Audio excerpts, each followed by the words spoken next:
Salut les amis, Salut. on fait aujourd'hui une nouvelle vidéo pour notamment aborder la question de comment on débuter dans l'immobilier. Surtout pour c'est vraiment pour les débutants, je pense. Une vidéo plus qui se tourne pour les débutants. Après de toute façon, vous inquiétez pas, on est tous passés par là, même nous, même les plus grands investisseurs, etc.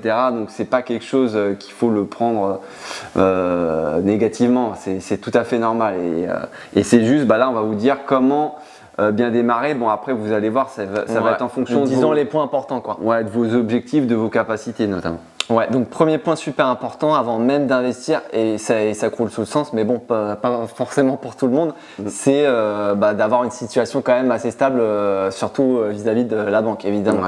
Ouais. Donc quand on dit situation stable, qu'est-ce que c'est? Tout simplement avoir une situation telle type père de famille, bon père de famille, etc. Avoir des comptes sains. Essayer d'épargner un minimum, je sais pas, 10-15%, je pense que c'est pas trop mal. Voilà, essayer de pas trop faire des paris sportifs ou d'aller éviter vraiment tout ce qui est crédit conso, revolving, les paris sportifs, les jeux en ligne, etc. Parce que ça, la banque, elle va le voir en fait quand vous allez parce que la banque demande vos 3 derniers relevés de compte quand vous allez vouloir investir. Et si elle voit, elle va le voir, elle va checker vos relevés. Et si elle voit tout de suite les lignes parce que vous faites des paris sportifs, etc. La banque, vis-à-vis de la banque, elle se dit mais c'est quelqu'un qui fait des jeux en ligne, c'est quelqu'un de pas vraiment stable, etc. Non, et quand bien même le banquier va regarder vos 3 derniers relevés de compte, mais de manière générale, essayez de vous habituer justement à épargner, à pas avoir justement de crédit conso, crédit notamment voiture, peut-être une petite astuce pour vous, ce serait de limite vous créez un autre compte, une sorte de compte épargne, et tous les mois vous réussissez à mettre comme on l'a dit 10-15%, je sais pas, 200-300 euros chaque mois sur ce compte-là, et vous mettez même un titre compte épargne, et le banquier du coup il va voir ça directement et va se dire cette personne-là elle est géniale, elle met tous les mois de l'épargne, donc c'est quelqu'un qui sait gérer son argent. Parce qu'imaginez-vous bien que si une personne ne sait pas gérer son argent déjà de base, comment cette personne-là peut gérer un investissement immobilier et que ce soit… On en avait parlé, mais c'est bien de répéter ça. On en avait parlé. Autre point qui est primordial, et pareil, on en a reparlé, mais c'est important de repréciser, il faut évidemment se former, c'est primordial. Certes, c'est un investissement sur le long terme.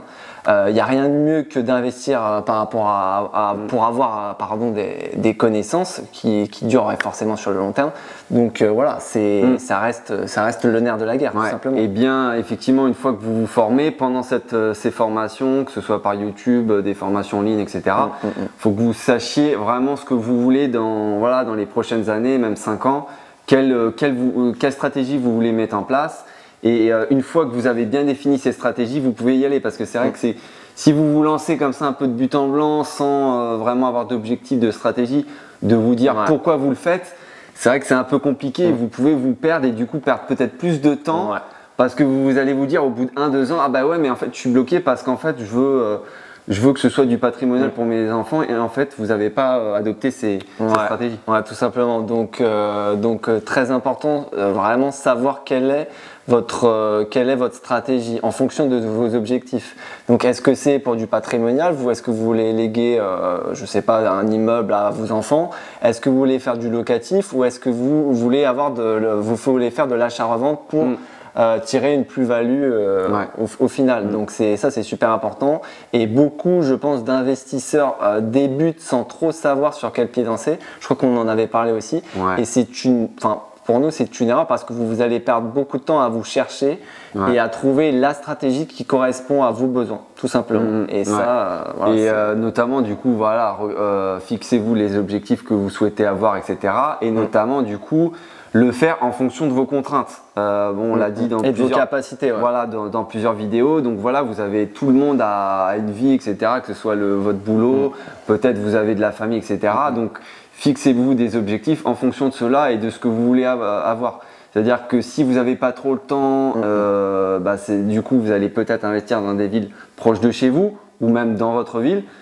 Est-ce que vous voulez du patrimonial, du locatif? Donc si vous êtes dans une grosse ville, si vous voulez de la grosse renta, il va falloir peut-être vous éloigner. Est-ce que vous pouvez vous le permettre? Voilà, c'est toutes ces petites questions qu'il faut se poser, et notamment en fonction de ses capacités. C'est-à-dire, est-ce que vous, déjà, de vous-même, vous êtes capable, et notamment financièrement, est-ce que vous avez un travail qui vous permet du coup d'avoir assez de revenus pour faire directement des gros projets, notamment. Et notamment aussi mentalement. Enfin, je veux dire, à un moment donné, il faut que vous puissiez dormir la nuit. Si vous, je sais pas, vous investissez, vous êtes tout seul, déjà c'est et investir tout seul, c'est quand même quelque chose. Si vous investissez, je sais pas, dans un immeuble, voire 2 immeubles, et que vous n'arrivez pas à dormir la nuit, c'est quand même compliqué. Hein. Vaut mieux se dire, vous débutez, vaut mieux se dire, allez, on part sur un petit studio ou un appartement T2, T3, etc.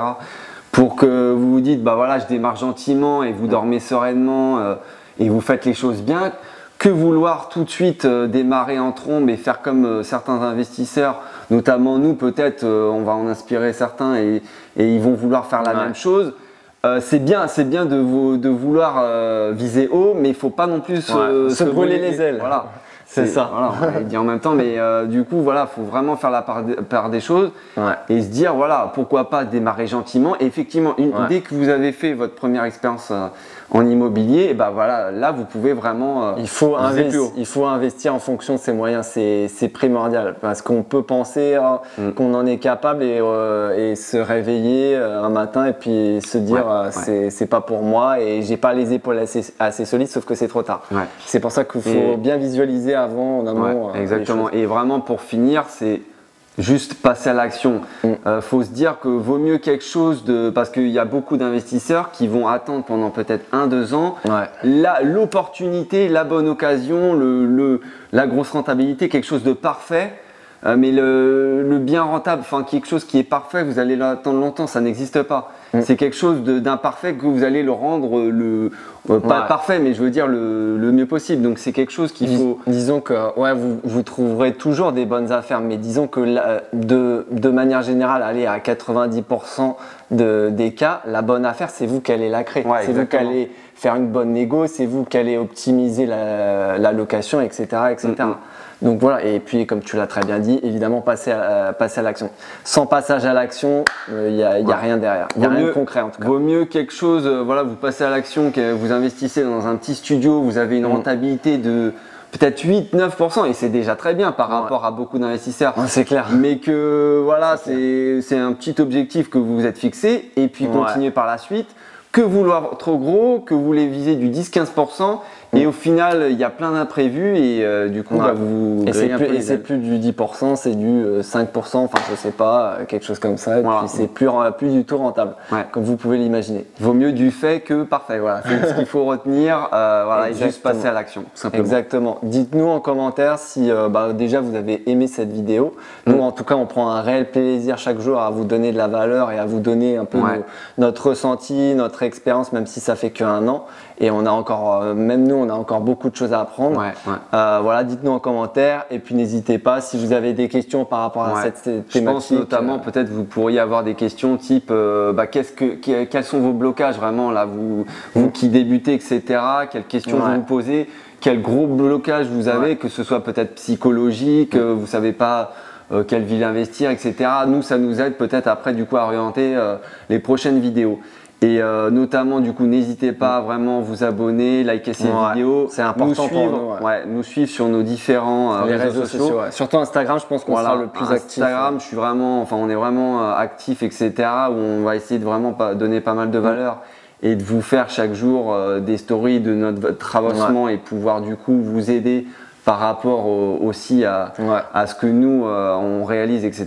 Donc n'hésitez pas, donc c'est sur les Twinsimo de toute façon. De toute façon, je pense que je la mettrai dans la barre d'infos juste en bas. Exactement. Tout simplement. Donc on se retrouve de toute façon pour une prochaine vidéo. Avec plaisir et puis on se dit à la prochaine. Allez, salut, ciao.